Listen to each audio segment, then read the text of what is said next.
A billionaire CEO refused to touch anyone for 20 years until she walked in.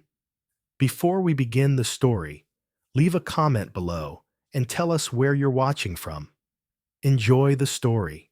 The morning air inside Whitmore and Chase headquarters carried an unusual tension, like a storm silently brewing beneath polished floors and marble walls.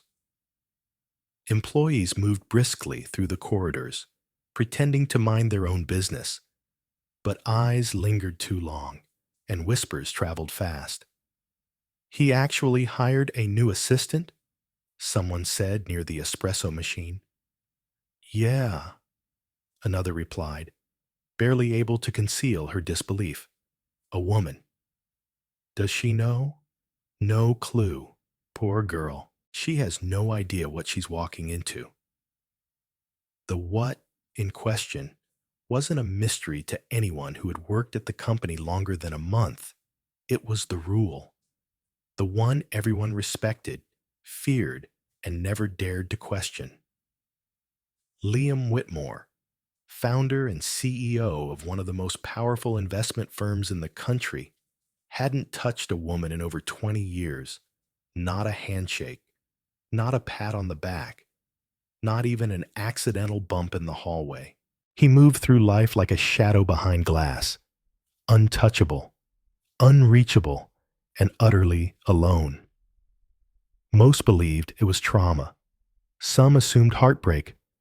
Others chalked it up to billionaire eccentricity. But the reason didn't matter as much as the outcome.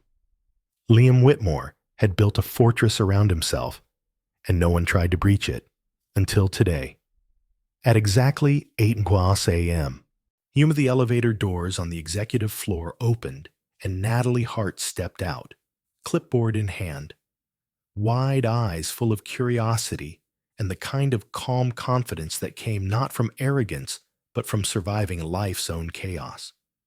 She was 32, smart, grounded, and newly hired as the CEO's personal assistant. She had no idea about the rule. All she noticed was how strangely quiet it was. She walked past glass-walled offices, catching glances that looked more like warnings. Pity, curiosity, surprise, as if she were walking into something dangerous without armor. She checked her schedule. First task of the day: bring Mr. Whitmore the briefing file for his 9 a.m. board meeting. Simple enough. She found the file already prepared on her desk. Crisp, organized, tabbed with precision. She took a deep breath, smoothed her blazer, and walked toward the CEO's private office. She knocked lightly. No answer. She tried again. Then she heard a low voice from inside. Come in. Natalie pushed open the door and found him standing by the floor-to-ceiling window. Back turned to her, dressed in a dark tailored suit that made him look more like a sculpture than a man. The skyline of Manhattan stretched endlessly behind him. Good morning, Mr. Whitmore, she said gently. I have your board meeting file. He turned slowly. His eyes were gray, unreadable, cool. He didn't smile. Set it on the table, he said, not moving. She blinked, but nodded. Of course. As she walked toward the table, the edge of a loose paper slid free from the folder and fluttered to the floor. Instinctively, Natalie bent down to pick it up. And as she stood up, she didn't realize how close she had stepped until she turned and handed him the file. He reached for it at the same time. Their fingers brushed, and everything stopped. Liam's entire body went rigid. His eyes widened slightly, but the emotion was too quick to fully read. He pulled back like he'd been burned, taking 2 sharp steps away. Natalie's brow furrowed. I'm sorry. I didn't mean to. You touched me, he said. Not angry, not accusing, just stunned. It was unintentional. I didn't mean to cross any boundaries. He looked at her like she was something unexplainable. His voice dropped low, and for the first time, there was something fragile beneath the steel. Don't do that again. Natalie stood still, unsure what to say. It wasn't fear she saw in his eyes. It was something else, something deeper. Fear, yes, but of himself, of what her touch had stirred. I'll be more careful, she said, and turned to leave. She didn't look back, but she felt his gaze on her until the door clicked shut behind her. Outside, the whispers had already begun. Inside, Liam stood frozen, his pulse still racing, the ghost of her touch still burning on his skin. It wasn't supposed to feel like that. Not now. Not ever again. And yet, something had shifted, and he knew, with a sinking certainty, that nothing would ever be the same again. The next few days passed with a strange stillness between them. Liam remained distant, but not in the cold, unapproachable way he had been before. It was subtler now, a measured caution, a tension beneath every quiet moment, like he was waiting for something to collapse or explode. Natalie noticed it, of course. She noticed everything. But she didn't push. She did her job with excellence, navigating his moods and instructions with grace, responding to his clipped directives without flinching, and handling even the smallest task with precision. She wasn't trying to impress him. She just took pride in her work. But what she didn't know was how deeply that was beginning to affect Liam. For a man who had spent his entire career surrounding himself with the best, top-tier consultants, elite managers, high-priced advisors, he was unprepared for the quiet effectiveness of someone who simply cared. It wasn't just that she understood the numbers. It was the way she organized his day with the least amount of stress possible. The way she anticipated his needs without hovering. The way she spoke to him as a human being, not a title. And most dangerously of all, it was the way she made his office feel less empty. On a Wednesday afternoon, Natalie was reorganizing a project timeline when she felt a presence behind her.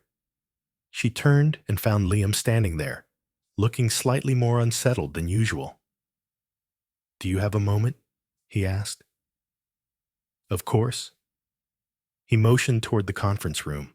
No words were spoken as they walked side by side, but Natalie noticed the subtle way he kept just enough distance between them, careful never to brush against her arm or shoulder. She respected it, but that didn't stop her from wondering what had caused that fear in the first place. Once inside, he closed the door behind them and gestured toward the long table. "There's something I'd like your input on." She raised an eyebrow, surprised. "You want my input?" "I do." She sat down, and he followed suit, laying out a proposal draft that had been prepared by one of the firm's senior analysts. The numbers were clean, the language polished, but something about it felt off. Natalie saw it immediately. "This is too cautious," she said after a few moments.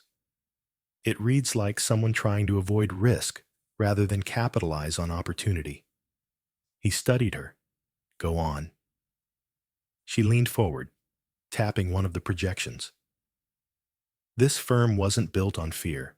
It was built on vision.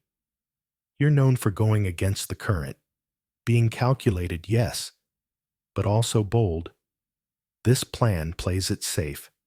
It's smart, but it's not you." He didn't respond right away. Instead, he looked at her like he was seeing her for the first time. "You've only been here a week," he said. "And?" "You speak like someone who's been studying me for years." She offered a small smile. "I observe. I... Liam leaned back slightly, the corners of his mouth twitching into something almost resembling amusement, but it faded quickly. Most people are too intimidated to tell me when something's wrong. I'm not most people. There was a pause, heavy with the weight of unspoken things. I know, he said quietly. For a moment, the room felt like it belonged to another world, one without headlines and deadlines, without expectations and scars, just two people staring at each other, aware of a current pulling them closer, even as they both tried to resist it. Then, as if catching himself, Liam stood. I'll take your notes into account, he said, returning to the more formal tone she had grown used to.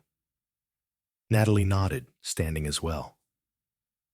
Let me know if you want help with the rewrite. I might. She turned to leave, but just before she reached the door, he spoke again. Natalie. She paused, hand on the doorknob. Yes? He hesitated, as if the words were fighting him. Then he said, You handled the situation the other day with more grace than I deserved. Thank you. She looked over her shoulder at him, softening. You don't have to thank me for being decent, Liam. You don't owe anyone an explanation, but you also don't have to apologize for having boundaries. I don't judge you. He stared at her like she'd said something no one ever had before. She gave him a final, quiet smile, then walked out. Left alone in the silence, Liam exhaled a breath he hadn't realized he was holding. It was becoming harder to pretend that she didn't affect him. Every time she spoke with calm certainty, every time she handled chaos with quiet strength, he felt something inside him shift, resisting and yielding at once. He had spent 20 years locking every door to his heart. And now, a woman with steady eyes and a voice like reason was standing outside those doors. And she hadn't even knocked. She was just there. And maybe that was what made her so dangerous. The following morning, Liam arrived at the office earlier than usual. The city hadn't fully woken up yet. The streets below still wore the soft gray of dawn, and the building hummed with silence. He liked this hour. It gave him control over his schedule, his space, and most importantly, his emotions. Or so he told himself. But today, even in this quiet sanctuary, his mind wasn't still. It kept circling back to her. Natalie, the woman who hadn't asked questions, who hadn't demanded answers, who hadn't tried to fix him, but who, with one look, made him question everything he thought he had safely buried. Her presence lingered, even when she wasn't near. Her words echoed, soft but persistent. And worst of all, her touch, brief and accidental as it had been, still lived under his skin. It wasn't just the touch itself. It was what it didn't bring. No nausea, no panic, no desire to flee. Just warmth. He didn't understand it. For years, his body had reacted viscerally to contact, as if it were wired to reject intimacy. It wasn't just discomfort, it was a deep, physical recoil. But with Natalie, it hadn't happened, and that terrified him more than any deal ever had. By 8, the office began to fill. Natalie arrived as she always did, on time, efficient, ready. She gave him a polite good morning and slid his agenda onto his desk, her voice calm and composed. But as she turned to leave, Liam stopped her. I'd like you to accompany me to the foundation dinner tonight. She blinked, caught off guard. I thought you didn't attend those events unless absolutely necessary. I don't. But this one is different. She tilted her head slightly. And you want me there? Yes. The silence stretched for a second too long. Is this a professional request or something else? She asked, not unkindly, but with quiet honesty. He hesitated. Professional. She nodded, though something in her eyes flickered. All right. What time should I be ready? I'll have a car pick you up at 6:30. Understood. She left the office with her usual grace, but Liam knew she was wondering why. He barely understood it himself. The truth was, he hadn't planned to go to the event. He had ignored the invitation 3 times, but when he saw it on his desk again that morning, something shifted. He imagined her there, standing beside him in a room full of people who always pretended and postured. And for once, he wanted something real in the middle of all that noise. The foundation dinner was held in one of the city's most exclusive rooftop venues, filled with glass chandeliers and the soft clinking of crystal. Powerful names in finance, media, and philanthropy moved through the room like chess pieces, each smiling too widely, each measuring their worth in applause and attention. Liam had always hated these gatherings. He found them exhausting, filled with hollow conversations and transactional charm. But tonight felt different, because tonight, Natalie walked into the room like she belonged. She wore a deep emerald dress, elegant but understated, and her hair was swept up in a way that revealed the quiet strength of her posture. When she approached him, he found himself unable to speak for a moment. She didn't ask if she looked okay. She didn't need validation. She simply looked him in the eyes and said, "Ready?" And he was. Somehow, with her there, the evening didn't feel as suffocating. As they navigated the room together, Liam watched her handle conversations with remarkable poise. She spoke to people twice her age and status without flinching, listened more than she talked, and asked the kind of questions that made people stop and think. She wasn't trying to impress anyone. She was just present.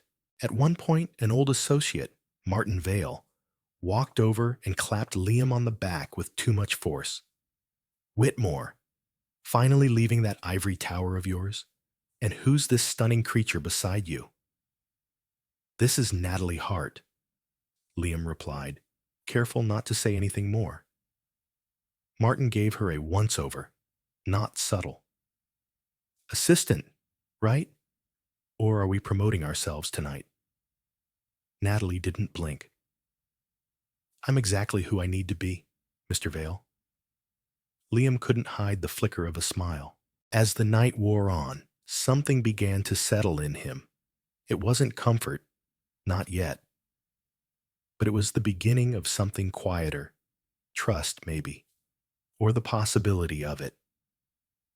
He caught her eyes across the room during a speech and found himself wondering what it would be like to sit beside her when the world wasn't watching. What it would feel like to let her see the parts of him that didn't wear suits or carry titles. Later, when the speeches ended and the room thinned, they stepped outside onto the terrace.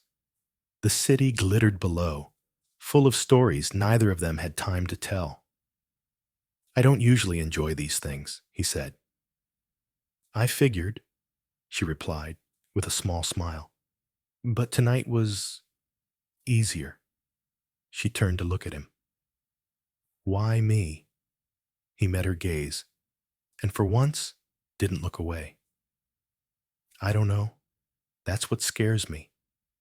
She didn't smile this time. She simply nodded, as if she understood something he hadn't said.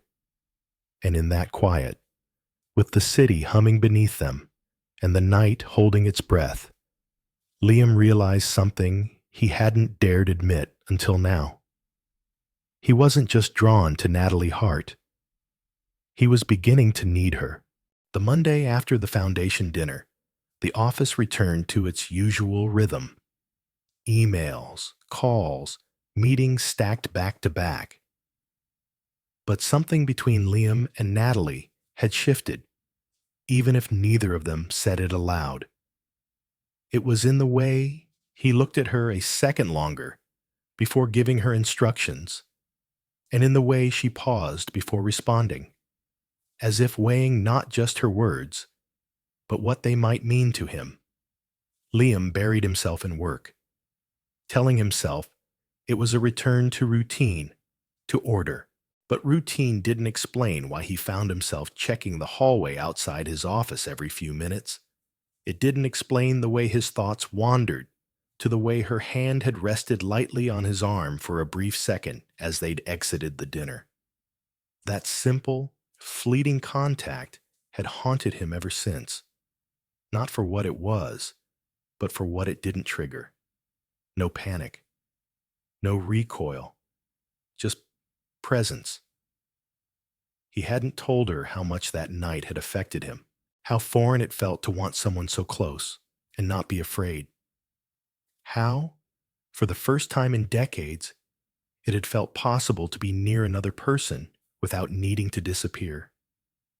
And yet, he stayed silent. Natalie didn't push. She was professional, as always, even though he could sense her curiosity humming quietly beneath the surface. She gave him space. She always had, but even her silence held questions. That afternoon, she brought in the quarterly audit summaries and placed them neatly on his desk. "Let me know if you'd like me to go over anything with you," she said, her tone neutral. He glanced at the folders, then at her. "I might." She nodded, turned to leave, then paused. "Liam." He looked up. The way she said his name, unguarded and gentle, cut through him more than anything else. "Are you okay?" she asked. It was a simple question, but no one ever asked him that. Not like they meant it. Not like she meant it. He could have brushed it off. He usually did. Instead, he surprised himself. "I don't know." Natalie closed the door softly and returned to her desk, her heart heavy. She hadn't expected honesty, and now that she had it, she wasn't sure what to do with it. Later that evening, well past working hours, the office had emptied out. Most of the building was quiet, except for the distant hum of janitorial staff and the soft, rhythmic tapping of keys from Natalie's desk. She had stayed late to finish a report for a client in Tokyo, the glow from her screen painting her features in pale light. Liam stepped out of his office, intending to leave. But when he saw her still there, his steps slowed. "You're still working," he said quietly. She looked up. "Deadline. I figured I'd finish here instead of taking it home." He nodded, but didn't move. There was something in the way she sat, focused yet tired, that made her look both resilient and human in a way that undid him. "You shouldn't have to work late alone," he said. "I'm not alone," she replied with a small smile. "You're here." He hesitated. "Do you want company?" She tilted her head. "Are you offering?" "Yes, unless you'd rather I didn't." She motioned to the empty chair across from her. "Then sit." So he did. They didn't speak at first. He watched her finish formatting the last few sections of the report, her fingers moving quickly over the keys, her mind clearly deep in thought. He wasn't used to this kind of silence, comfortable, unpressured. It unnerved him how natural it felt. When she finally clicked, save and closed her laptop, she leaned back in her chair and let out a long sigh. "Done," she said. "Impressive. You haven't even read it." "I don't need to." She looked at him carefully. "Why me, Liam? Why now?" He stared at her for a long moment, trying to find an answer that wouldn't reveal more than he was ready to give. I don't know, he admitted. I've kept my world closed for so long. I thought I had it under control. And then you walked in. She didn't speak, letting the weight of his words settle. He continued, more to himself than to her. The first time you touched me, I thought it was a mistake.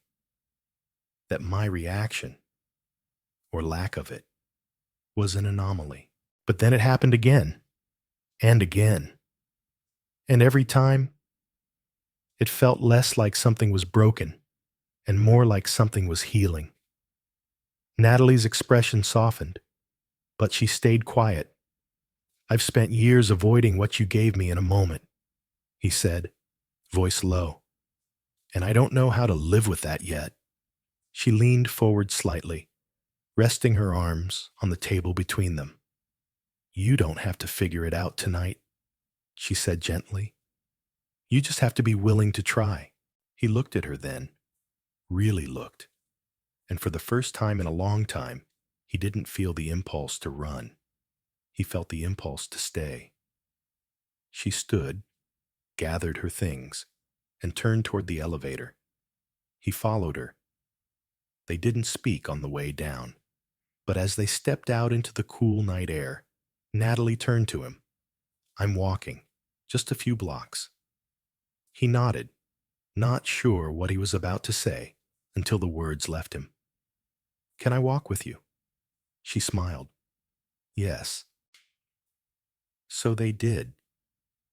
Two people who had built lives around solitude, taking a small, quiet step towards something they couldn't yet name.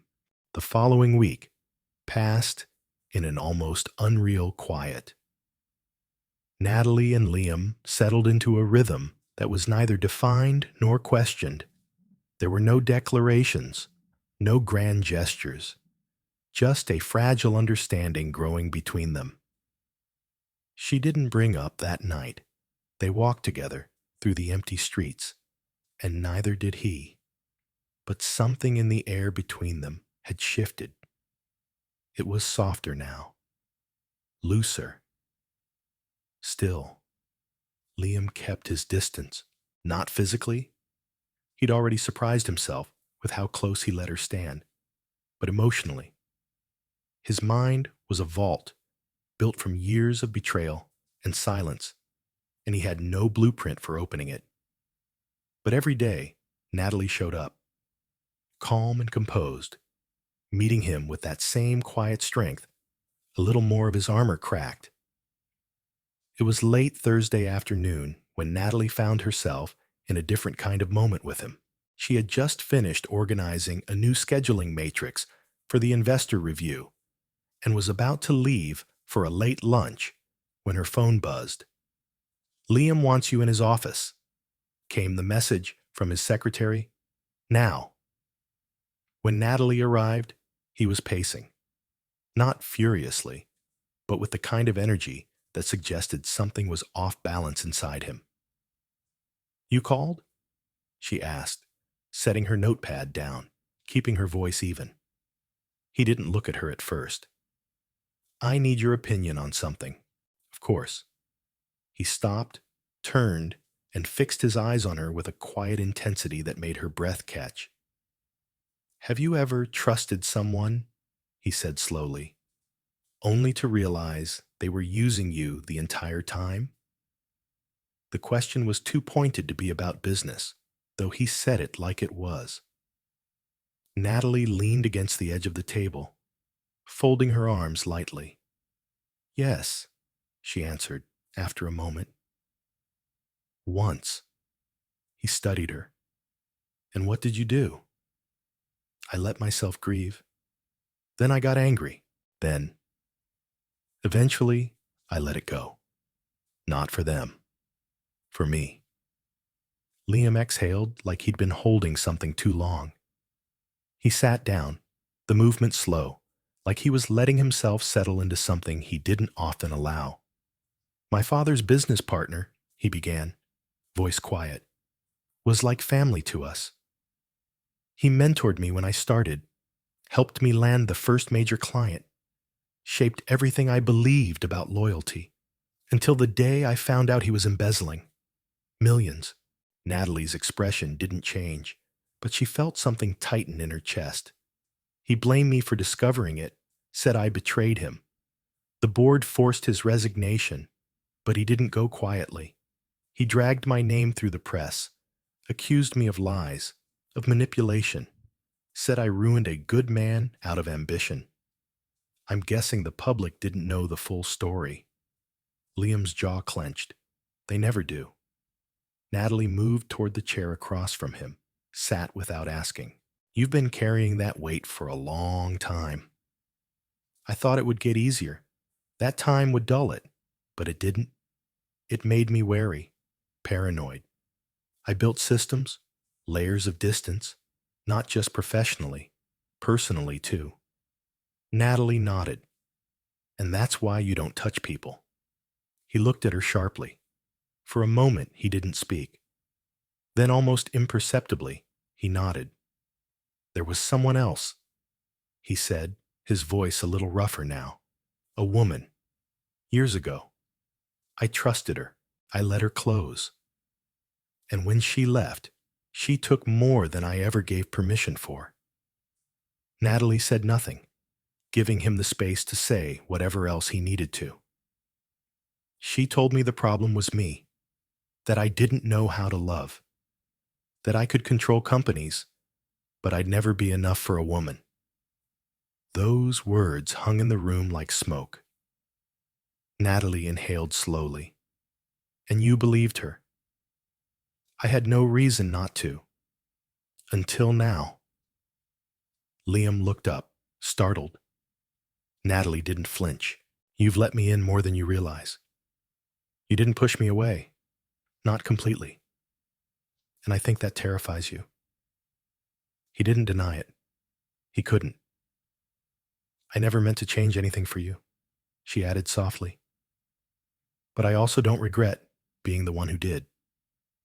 He closed his eyes briefly, leaning back into his chair, like the weight of the past was heavier today than it had been in years.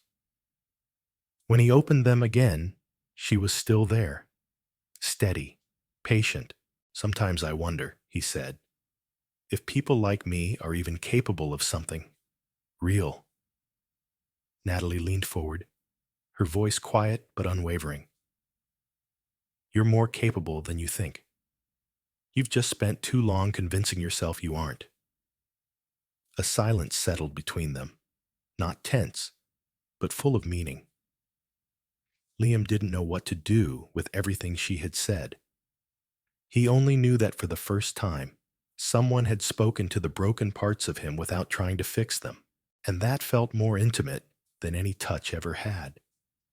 He stood finally, signaling the end of the moment, though part of him wanted to stay in it longer. I'll review the investor draft tonight, he said, the professional tone returning. Send it my way when you're ready, Natalie replied, rising to her feet. She walked to the door, but turned back before leaving. You don't have to be perfect, Liam. You just have to be honest. Then she was gone, and Liam Whitmore, who had spent his entire adult life mastering silence, found himself sitting in a room full of noise, the kind that comes not from chaos, but from feeling too much, too quickly, and not knowing what to do with any of it. It was late when Natalie left the office that night. The city had already shifted into its quieter rhythm, headlights washing across the sidewalks in slow, dreamy movements. She walked home in silence, her mind replaying every word from that conversation with Liam. His past didn't surprise her. People like him didn't build walls for no reason. But hearing it in his voice, seeing the pain he still carried like a second skin, left her with a heaviness she couldn't shake. She wasn't sure what their connection was becoming. It hadn't been defined, not in words. There was no label, no name. But it was growing, deeper than friendship, slower than romance, and infinitely more complex. And she could feel it pulling her closer, whether she was ready or not. The next morning, Liam was already at the office when she arrived. He greeted her with a nod, formal, but there was something in his eyes, softer, maybe even grateful.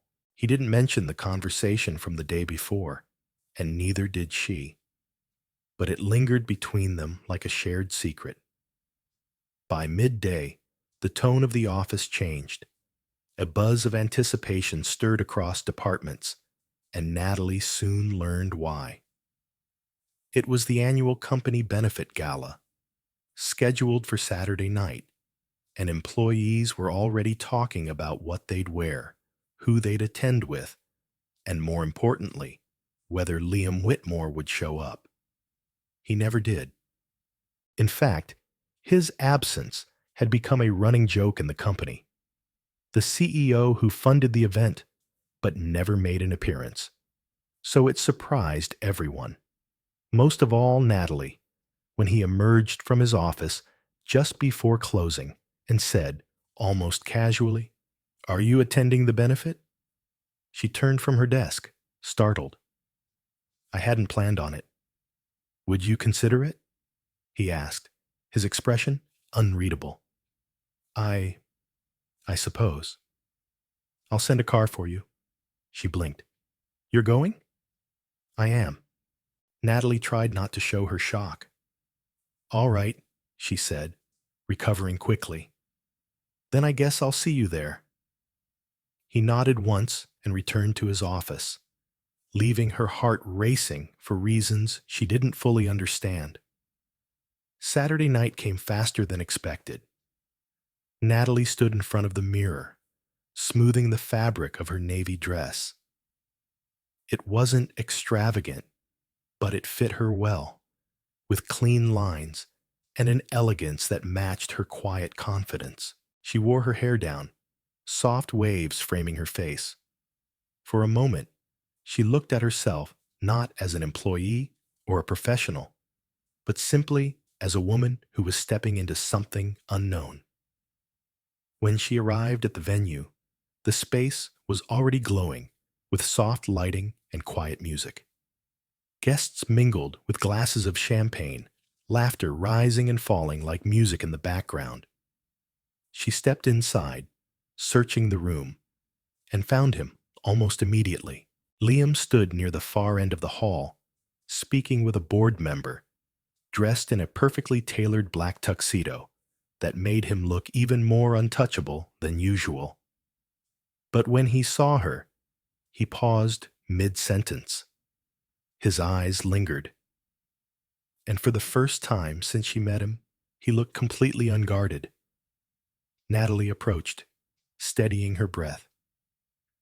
"You came," he said, not bothering to hide his relief. "You asked," she replied, smiling. He offered her his arm, hesitated for the briefest second, and then, surprising them both, she took it. The touch was light, respectful, but unmistakable. She felt him tense slightly beneath her hand, but he didn't pull away. In fact, he didn't move at all. He let her hold on. And for Liam Whitmore, that was nothing short of revolutionary. They moved through the room together, drawing more attention than either of them acknowledged. Colleagues and investors greeted them with polite curiosity, eyes flicking between them, wondering what this meant. Natalie held her own, responding with charm and grace. Liam said less, but he stayed at her side, always watching, always listening. When she laughed at a joke someone told, his eyes softened. When someone looked at her a little too long, his jaw tightened. Later, during a lull in conversation, they stepped out onto a balcony that overlooked the city skyline. The air was cool, crisp with the scent of fall. The hum of voices inside faded behind the glass. Liam leaned against the railing, quiet for a long time. "You've changed things," he said finally. Natalie stood beside him, watching the horizon. I didn't mean to. I know. That's why it worked. She turned to face him, searching his expression. What is this, Liam? Between us. He met her gaze, the vulnerability in his eyes more naked than she had ever seen. I don't know what to call it, he said. But I know what it isn't. It's not just business. It's not just proximity. And it's not something I want to lose. Natalie nodded slowly, her voice low. Neither do I.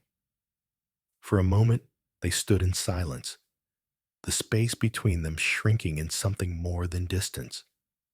Then Liam reached out, tentatively, slowly, and took her hand in his. His fingers wrapped around hers with a kind of reverence, like he was still learning how to touch someone without fear. And Natalie, who had waited not for the gesture, but for the meaning behind it, squeezed gently in return. They didn't kiss. They didn't need to. Because in that moment, hand in hand above a city full of strangers, Liam Whitmore did something he hadn't done in over 20 years. He let someone in. The days that followed the gala were quiet, but in a way that felt different than before. There was a stillness between Liam and Natalie, not born of avoidance or confusion, but of something tentative and forming. They continued their work with professionalism. Emails exchanged, schedules updated, meetings attended. But underneath it all was a new current neither of them could ignore. Liam, true to his nature, didn't speak of what happened on the balcony. He didn't mention how her hand had felt in his, how natural it had been, how terrifyingly right. But he couldn't stop thinking about it. Her touch hadn't just crossed a boundary, it had erased it. What once had felt like a wall he needed to protect himself was now starting to feel like a prison he had locked himself inside. Natalie, for her part, gave him space. She didn't push for labels, didn't ask for more than what he was willing to offer. She simply showed up, steady and calm, just as she always had. But even in her silence, Liam could feel her waiting. For him to meet her halfway. For him to decide whether he could allow something real to grow. It was late Wednesday when the balance finally tipped. Liam had stayed in the office longer than usual, lost in a negotiation with a tech firm in London. He was tired, not from the work, but from the weight of his own indecision. After everything, he still hadn't figured out what scared him more, letting Natalie in or losing her because he couldn't. He leaned back in his chair, rubbing the bridge of his nose, when a soft knock pulled him from his thoughts. Natalie stepped in, holding 2 cups of coffee. "You've been in here for hours," she said gently. "I figured you hadn't moved." He offered a small smile, accepting the cup. "I lose track of time when I'm arguing with people across oceans." She sat across from him without being asked. "How's the deal going?" "Complicated," he muttered, "like most things worth having." Natalie sipped her coffee. "I can stay and help if you want." He looked at her, her face half lit by the desk lamp, and felt something in him shift. He wasn't used to help. He wasn't used to someone showing up without asking for anything in return. "You always know when I need something," he said quietly. She shrugged. "You're not as unreadable as you think." That made him smile for real, and for a few moments, neither of them spoke. The silence wasn't empty. It was full of everything they didn't know how to say. Then Natalie stood, walked to the window, and looked out at the city lights below.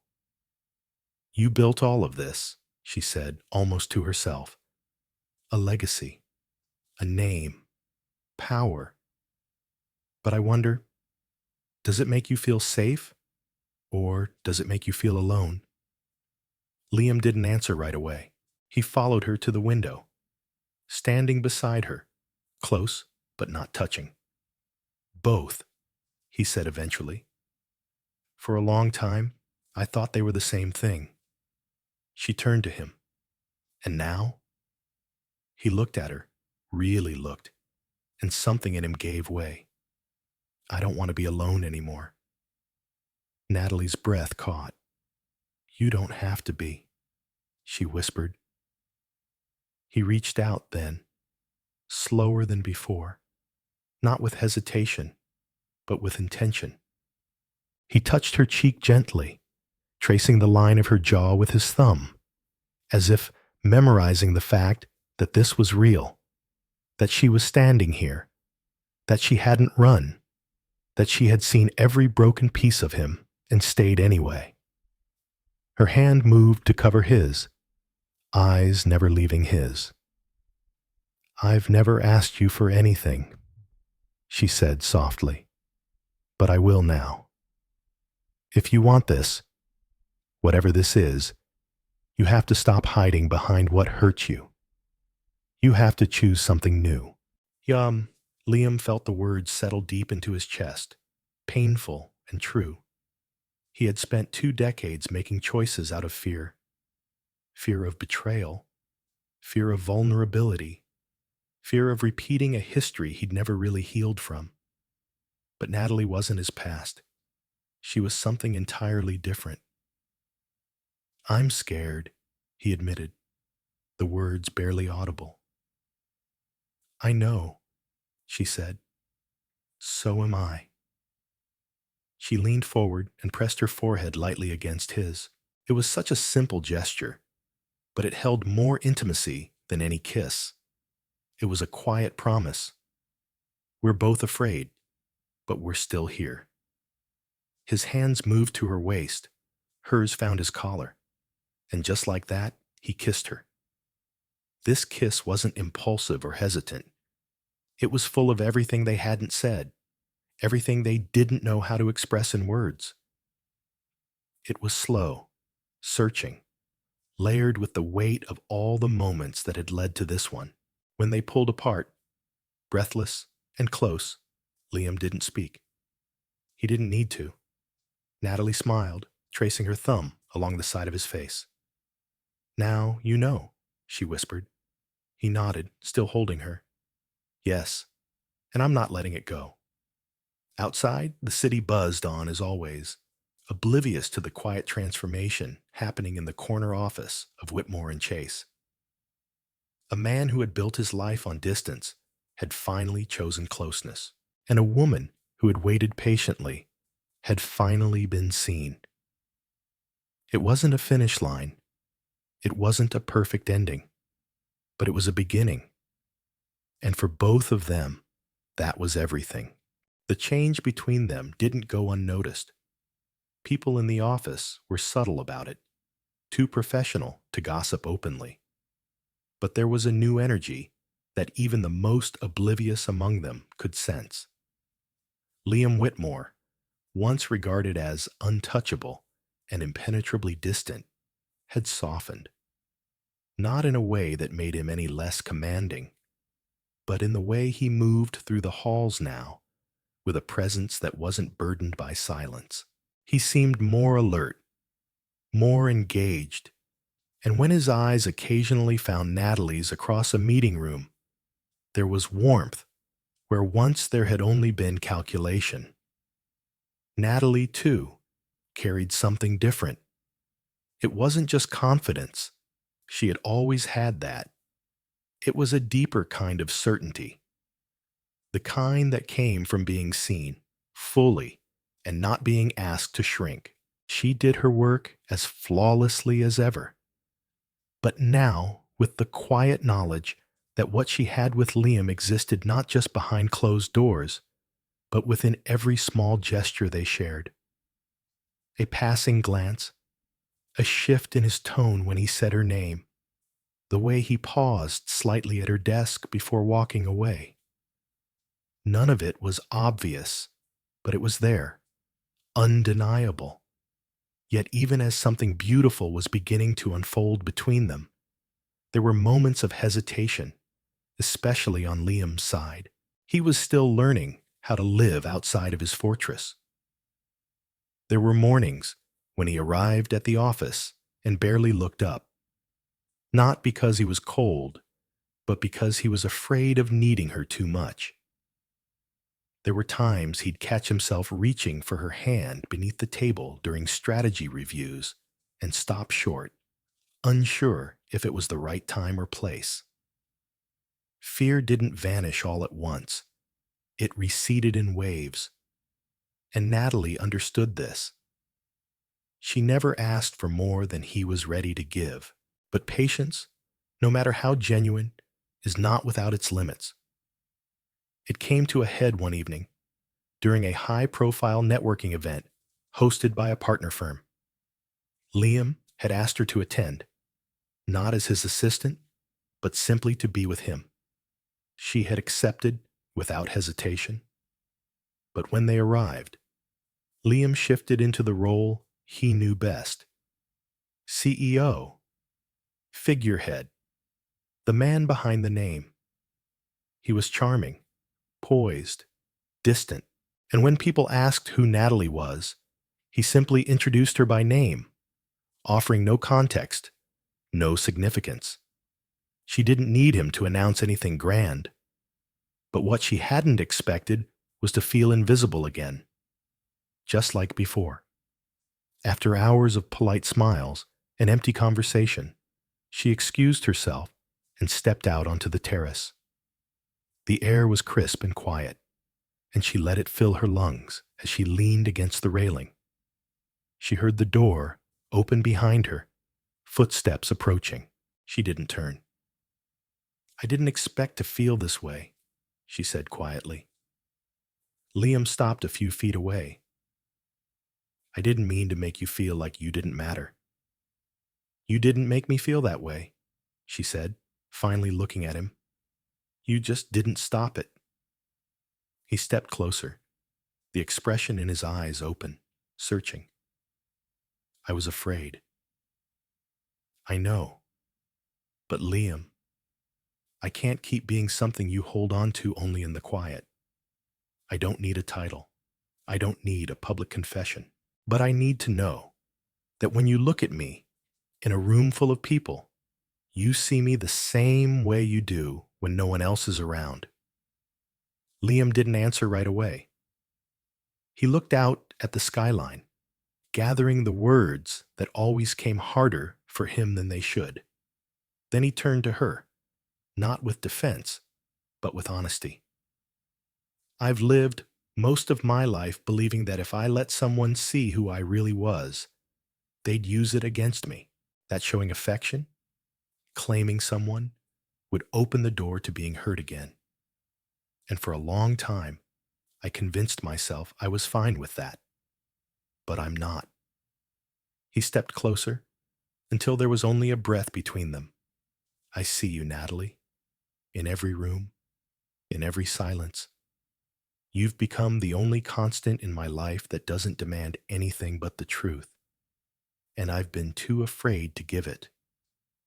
She looked up at him, her eyes soft but steady. "Then give it now." He reached for her hand, no hesitation this time, and threaded his fingers through hers. "I love you," he said, not like a declaration, but a realization. "I don't know how to love perfectly. I don't even know what this is supposed to look like. But I know it's real. I know you're the only person who's made me want to try." Natalie's breath caught, and for a moment she couldn't speak. Not because she hadn't waited for those words, but because she could feel how much it cost him to say them, and that made it worth everything. "I'm not asking for perfect," she said, "just honest, just real." "Then you have it," he said. She smiled, leaning into him, and this time, when he kissed her, it wasn't hidden. It wasn't a secret. It wasn't a risk. It was a choice.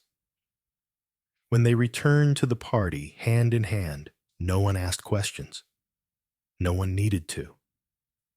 Something in the way they moved together answered everything. Liam had stopped hiding, and Natalie no longer had to wonder if she was something he'd hold on to in the shadows. They weren't perfect, but they were beginning to build something that could be. The seasons began to change. Summer folded into the soft coolness of early autumn, casting golden light through the floor-to-ceiling windows of Whitmore and Chase. The city outside moved forward, fast as always, but inside Liam's office, time had taken on a different rhythm, one shaped by trust, by presence, and by the quiet, unfolding connection between two people who had once believed they were safest alone. Liam still carried his carefulness. He still moved through life with a guarded grace, aware of his surroundings, aware of the edges of every interaction. But he no longer used that awareness to distance himself. Now, it helped him lean in, toward possibility, toward vulnerability, and most of all, toward Natalie. He had learned, slowly and sometimes clumsily, how to let her into the parts of his world that no one else had ever touched. Not just his office, not just his time, but his thoughts, his fears, the pieces of him shaped by old pain and old silence. She listened without trying to fix him. She never asked him to be someone else. And it was that patience, that unwavering steadiness, that gave Liam the space to transform.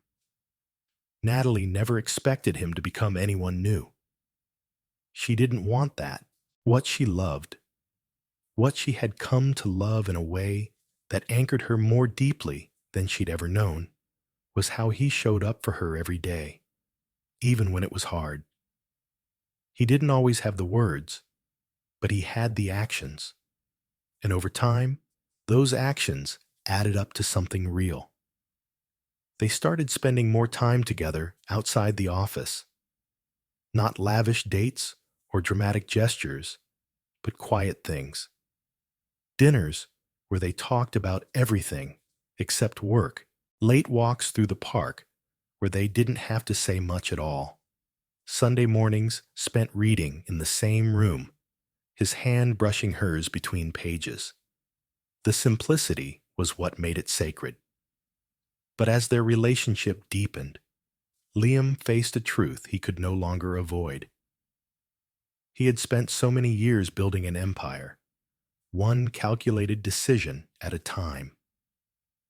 And now, he found himself wanting to build something that didn't live on a ledger or a quarterly report. He wanted permanence, not in a transaction, but in a promise. It terrified him, the thought of saying those words, but not because he didn't mean them, because he did more than anything. What scared him was how much it would mean to ask, how much he would risk if the answer wasn't what he hoped.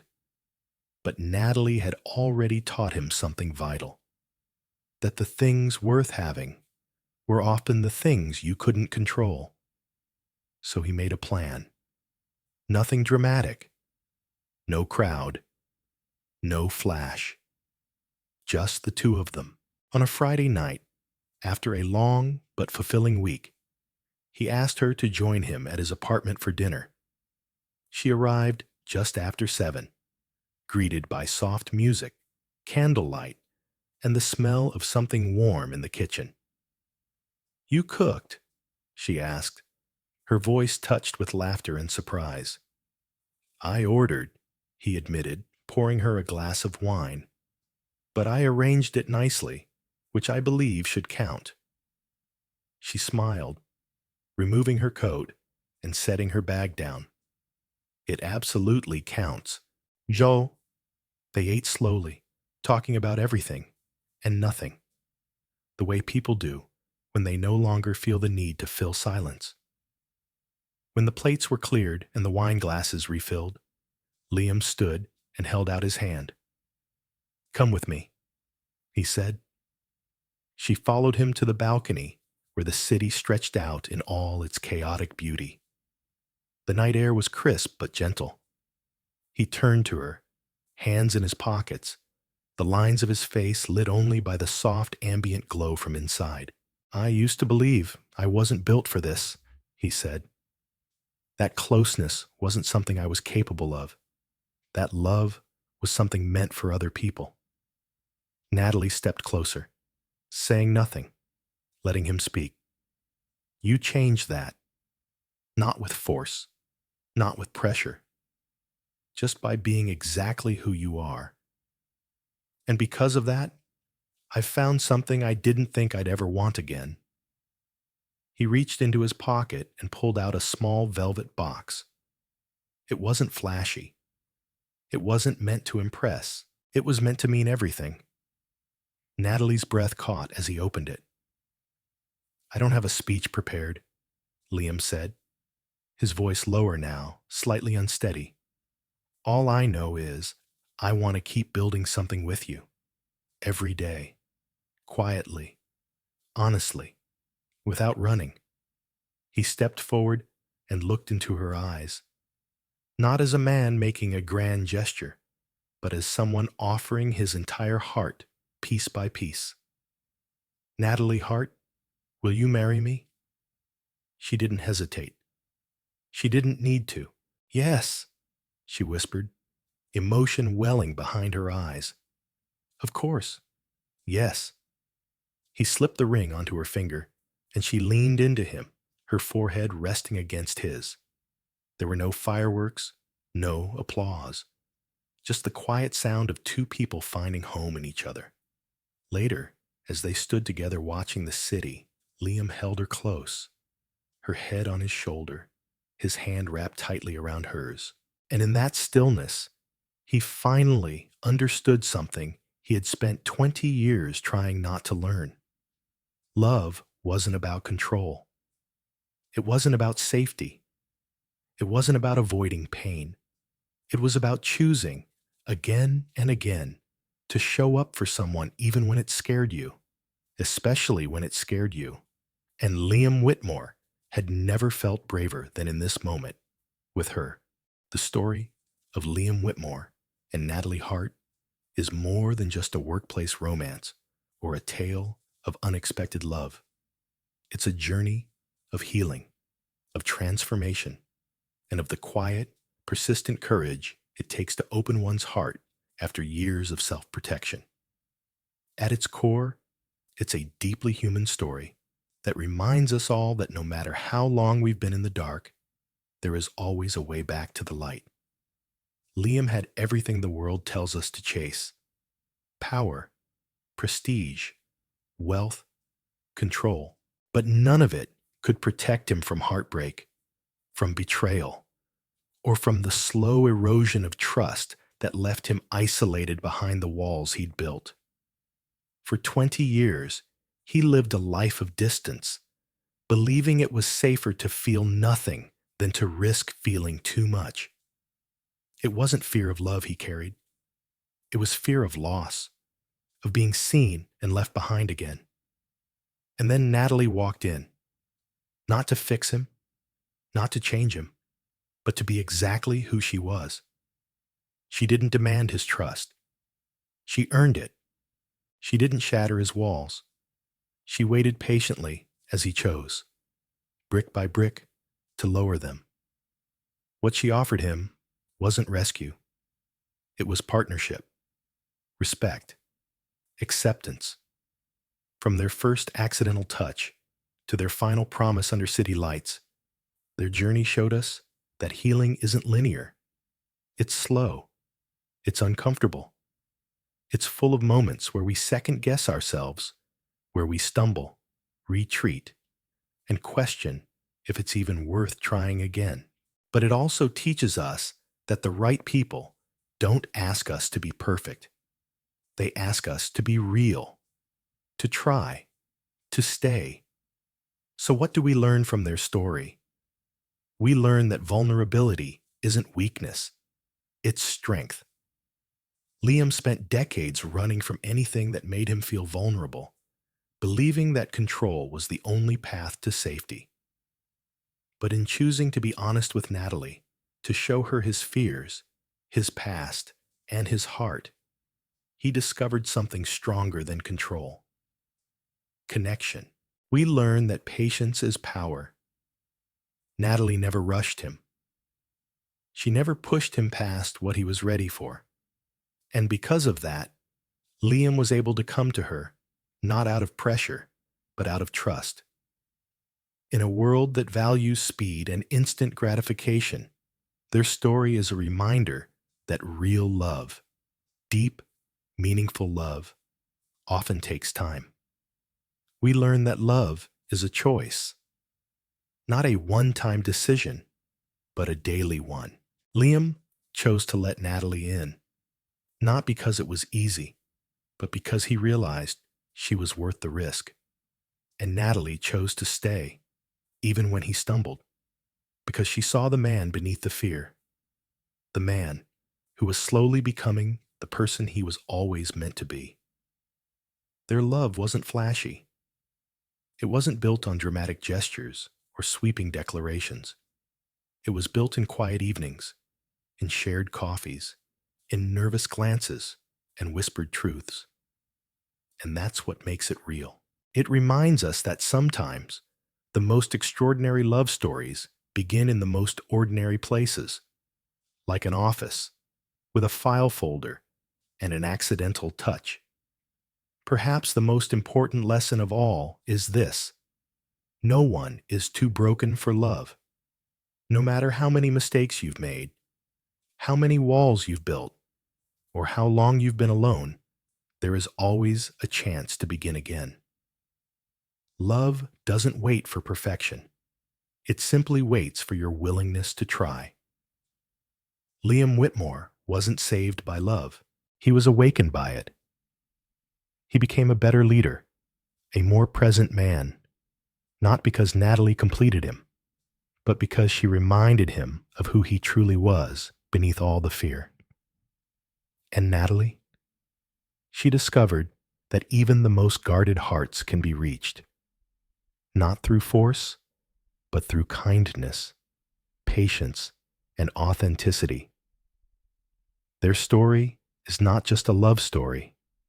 It's a story of becoming, of choosing growth over comfort, truth over silence, and love over fear. If this story resonated with you, if you saw a part of yourself in Liam's hesitation or Natalie's hope, then know this: it's never too late to heal. It's never too late to trust again. And it's never too late to be surprised by something beautiful, even when you think all the best chapters have already been written. Thank you for taking this journey with us through the emotional, heartfelt story of Liam and Natalie. If their story moved you, inspired you, or reminded you of what truly matters, please consider subscribing to the channel. Your support helps us create more stories like this, stories that touch the heart, spark reflection, and celebrate the beautiful mess of being human. We believe in storytelling that goes beyond entertainment, stories that speak to the soul. So stay with us. More is coming. And who knows? The next story just might be yours.